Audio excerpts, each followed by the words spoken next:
ఒక ధనవంతురాలు పరలోక పట్టణమునకు వెళ్ళినట్లుగా కలగన్నదట. అక్కడ ఒక గొప్ప భవనం నిర్మించబడటం చూసిందట.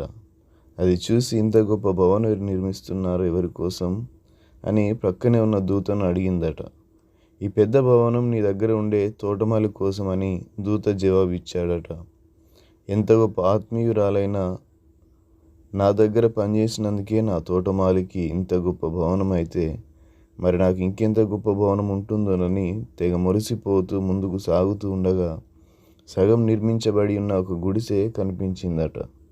అది చూసి జీవితాంతం సుఖభోగాలు జీవించి చివరి క్షణంలో మారుమనస్సు పొందిన అభాగ్యునిదై ఉంటుందిలే అని అనుకొనిచుండగా ఆ గుడిసెపై తన పేరు వ్రాయబడడం చూచి, ఇది అన్యాయం, నా దగ్గర గుడిసెలో నివసించిన తోటమాలికేమో గొప్ప భవనం, భూమి మీద మహా గొప్ప భవనంలో నివసించిన నాకు ఇక్కడ ఇంత చిన్న ఇల్లా, ఇది అన్యాయం అని అంటుండగా ఆ దూత ఆమెను చూచి, నువ్వు భూమి మీద నివసిస్తున్నప్పుడు ఎటువంటి ఇల్లు పరలోకంలో నిర్మించుకోవాలని సామానులు సప్లై చేస్తావో వాటితోనే ఇక్కడ నీ నివాసం నిర్మించబడుతున్నది.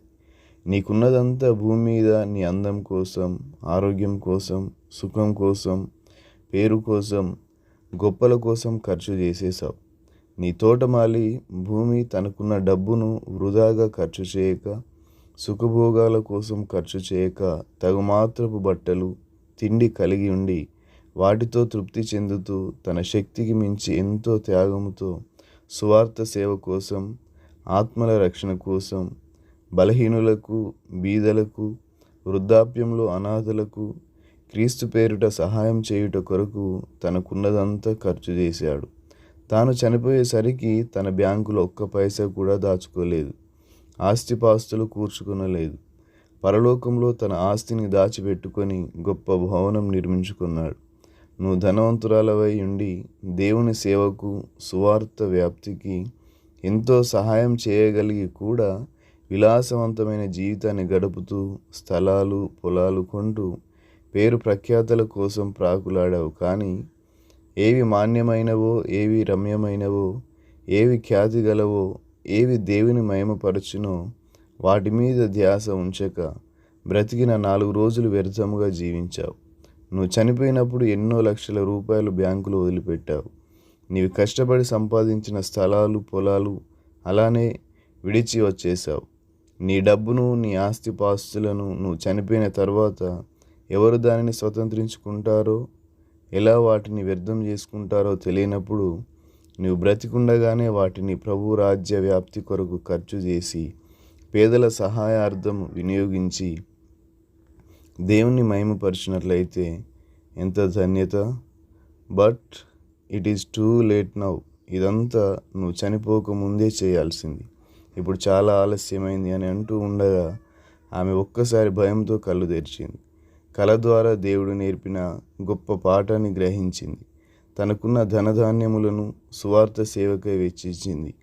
ఈ అంశాన్ని వింటున్నటువంటి మనము, ఈ లోకం శాశ్వతం కాదు, నీ జీవితం శాశ్వతం కాదు. అధిక బలమున్న ఎడల 80 సంవత్సరాలు, ఆ తర్వాత నిత్య నరకమో లేక నిత్య జీవమో ఈ భూమి మీద నువ్వు తీసుకునే నిర్ణయంపై ఆధారపడి ఉంటుంది.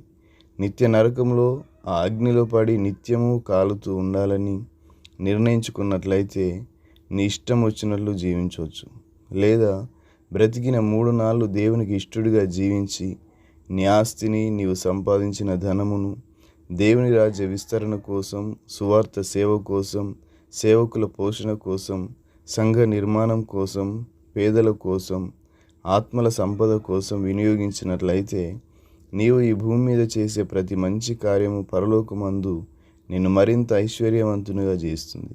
నీ కొరకు గొప్ప భవనమును నిర్మిస్తుంది. ఇహమందు ధనమును సంపాదించుకొనుటకు ప్రయాసపడకుము. ఈ లోకానుసారముగా ధనవంతుడి పరలోకంలో నిత్యము అల్పుడవుగా జీవించకు. భూమి మీద మీ కొరకు ధనము సమకూర్చుకొనుకుడి, పరలోకమందు మీ కొరకు ధనమును సమకూర్చుకొనండి. మత్తయి సువార్త 6వ అధ్యాయం 19-20 వచనాలు. నువ్వు ఇక్కడ ధనవంతుడివా లేక పరలోకంలోనా? పరీక్షించుకో. ఇహమందు పేదవాడివైన నీ ఆత్మీయత ద్వారా, మంచి కార్యముల ద్వారా పరలోకమందు ధనవంతుడవు కావచ్చు. Thank you. God bless you.